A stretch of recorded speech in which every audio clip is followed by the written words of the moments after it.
This is Sway. Sway. Sway. Sway. In the morning. In the morning. In the morning.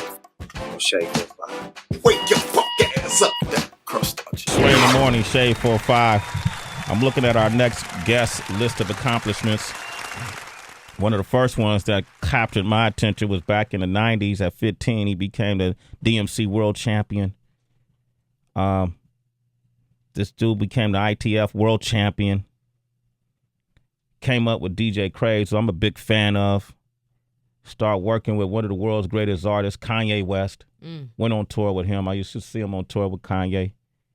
Started his own record label, Fool's Gold, his own movement, if you will, Fool's Gold. And has gone on to do a lot of great things in terms of music. As a contributor, Tracy G, you have consumers and you have contributors to the culture. Absolutely, it's a little bit different. This man is a definite contributor, an attribute to the culture of music. Welcome, DJ A-Trak is here, ladies and gentlemen. You. What up, man? Thank you, man. I like that intro. That was great. You do that. Man, with you, I actually toned it down, man. I actually toned it down. I mean, I could start naming artists that you work with and songs that you put out and parties that you throw and, you know. That's a Some lot trumpets. going on. Yeah, all sorts of things, man. Thanks, man. What's been on your plate as of late, man? What's your priority right now? Right now, a couple things. I mean, a little earlier in the year, Fool's Gold Day Off. Yeah. Festival series was a big priority. We do that every year now. You went to some of the early ones, I remember, in New York. Now we do 5 cities. So really just growing Fool's Gold as a brand and a company. Making more of my own music, records under my name, because for a long time I was doing remixes and projects like Duck Sauce collaborations and things. But now it's like A-Trak Records. And I got a show coming up, Terminal 5, New York, December 12th. Getting ready for that. That's mainly it, really. Just touring and making these records. Touring and making these records. Well, that was important for you to start just doing records with your name. Yeah, because I just felt like I did everything but that musically. Yeah. You know, did a lot of collabos, and I still do that too. But I feel like I just figured out a little bit more the vision of how I wanted my records to sound.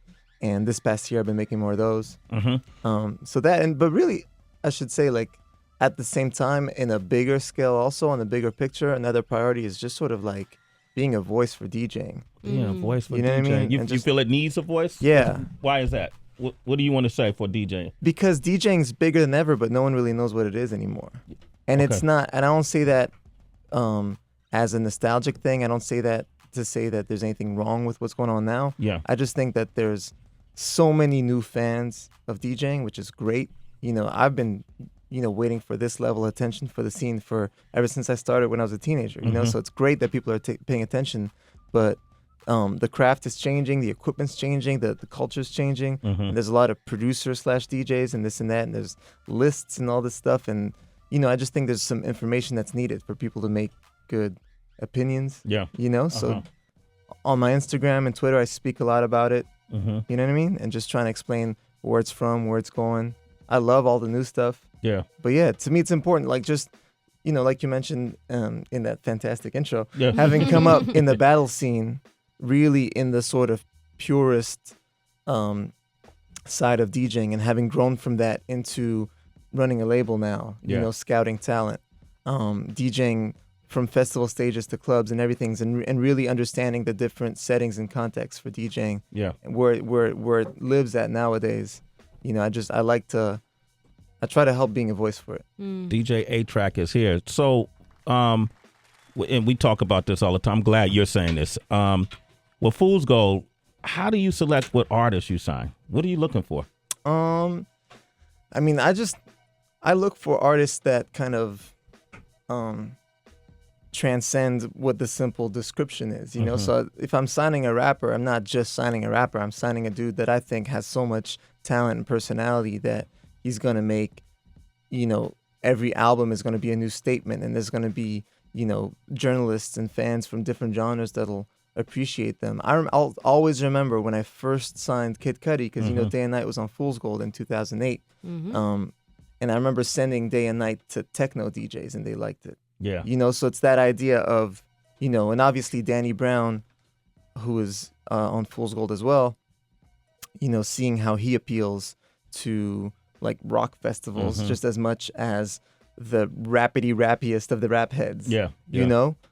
And the same thing goes for DJs and producers, you know, who aren't just, because the thing that's going on a lot in the producer and DJ scene in the last couple of years is there's a lot of subgenres, and a lot of people just make the carbon copy of that subgenre. Yeah, you know, every year there's like a SoundCloud gosh. style. Yeah. You know, like, oh, this year we're doing twerk, and this year we're doing trap, and this and that, and it's cool and all, but I look for dudes that, you know, have a bigger vision than that, obviously. Is it cool though? Like, I mean, we kind of got to. I say it's cool. I get it. Yeah. But I've never liked, if I be honest, if A-Trak creates a sound, I don't want DJ Wonder to mock his sound precisely, right, and then get props for it. Right. I don't mind if DJ Wonder wouldn't do that. No, Wonder wouldn't do that, but take it something you did and making something new. Yeah. It's something totally different. Is that whole ideology out the window now? Because you came up through the ranks and you know, through the purist circles. Is that whole ideology out of the window? I mean, I just think it varies, but for me, I kind of, for my own music, I approach it from the completely opposite way, whereas like instead of trying to, you know, let the genre dictate, I'll make tracks of any kind of genre, and I just try to make sure that they all sound like A-Trak. So I could go from doing a record with Cameron or, you know, something with a Lex Luger kind of character, because we did a project together last year, to making, you know, I just did a remix for Disclosure, making it like a house track, and then making like even more of a banging, like electro festival kind of track. And I have no qualms jumping between all those genres, because sonically it's all going to sound like me. Yeah. Or at least I hope that's the idea, you know? So I look for, you know, DJs and producers that have a similar approach, you know, where they just have a sound, and they have the character, their personality. And a lot of times, a lot of the artists we sign, they have the vision for, you know, the whole picture, from the artwork, the videos, and we just help them connect the dots sometimes. You know, right now we got Rome Fortune, who's on Fool's Gold, and his new single, Dance, produced by Kate Trinata. You know, he goes and works with the director for the video. He has the ideas too. And like, I love having artists like that just send us something that's like 95% there, and we just give it that little nudge, or we'll just help get the artwork right, or get a cool remix. You know, when that falls in my inbox, I'm like, yo, I know who needs to remix this, and I'll just connect the dots and make it happen.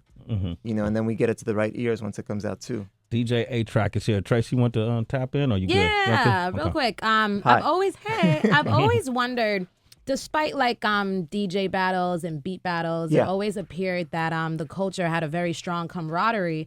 But is there like a lot of competition at all, like the way it is with hip hop artists? There's less with DJing. Okay. Yeah, there's definitely less beef in DJing. I almost feel like it's lacking sometimes. Really? Yeah, I need but just you know, just a little spark. A little spark could be cool, but no. But for the most part, it's cool. I mean, there's a big difference between DJing and any other field of music, which is DJs need to support each other's music. Yeah, like there's an ecosystem. You know? And the same goes in dance music as in hip hop, and I've straddled both lines. You know, and probably because of that, you know, DJs just have each other's back. Yeah. You know? I didn't know if folks were like fighting over residencies behind the scenes, stuff like that. Not really. Okay. It's not too petty. We all fall down. That's the EP. Yeah, that's well, it's a remix EP for a single. Okay. Yeah. So it's a song I made with a singer called Jamie Lydell. Actually, more than a singer, he's an awesome artist, musician, producer. This British dude lives in America now, lives in Nashville now. Really soulful guy. He was signed to Warp Records for a long time, so he made a lot of kind of experimental kind of music, but always founded in soul. Yeah. And I made this sort of house track that I could hear in the background right now. You said like that? We did that? Yeah. Okay. That was slick. All right. So that's out with remixes. Okay. Man, but look, man, we got you here to do a guest set, but I had to sit you down. Yeah, man. I think our listeners are going to be thoroughly entertained by you, bro. A-Trak is here. If they want to reach you on social media, how can they reach you, man? It's A-Trak everywhere. A-T-R-A-K. Okay, we're going to come back with it? Okay, let's go into it now. All right. You ready? Yeah. All right, let's do it, man. All right, DJ A-Trak is here. Jump up on it.